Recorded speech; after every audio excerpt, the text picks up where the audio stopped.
മലപ്പുറം കുടുംബക്കോടതി പരിസരത്ത് ഭർതൃമാതാവിനെ മരുമകൻ വെട്ടി പരിക്കേൽപ്പിച്ചു. അരീക്കോട് കാവന്നൂർ സ്വദേശി ശാന്തയെ ഗുരുതര പരിക്കുകളോടെ മഞ്ചേരി മെഡിക്കൽ കോളേജ് ആശുപത്രിയിൽ പ്രവേശിപ്പിച്ചു. ശാന്തയുടെ മകൾ ദിൽഷയുടെ ഭർത്താവ് വണ്ടൂർ സ്വദേശി ബൈജുമോനെ മലപ്പുറം പോലീസ് കസ്റ്റഡിയിൽ എടുത്തു.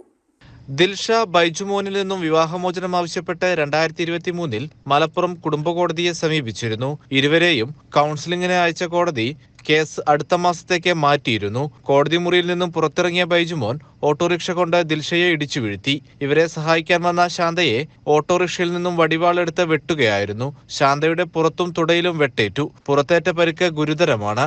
ബൈജുമോനെ കോടതി പരിസരത്ത് ഉണ്ടായിരുന്ന ഓട്ടോ ഡ്രൈവർമാരും അഭിഭാഷകരും ചേർന്ന് തടഞ്ഞുവെച്ചു. മലപ്പുറം പോലീസ് ഇയാളെ കസ്റ്റഡിയിലെടുത്തു. മലപ്പുറം ജില്ലാ ആശുപത്രിയിലെത്തിച്ച ശാന്തയെ പിന്നീട് മഞ്ചേരി മെഡിക്കൽ കോളേജിലേക്ക് മാറ്റി.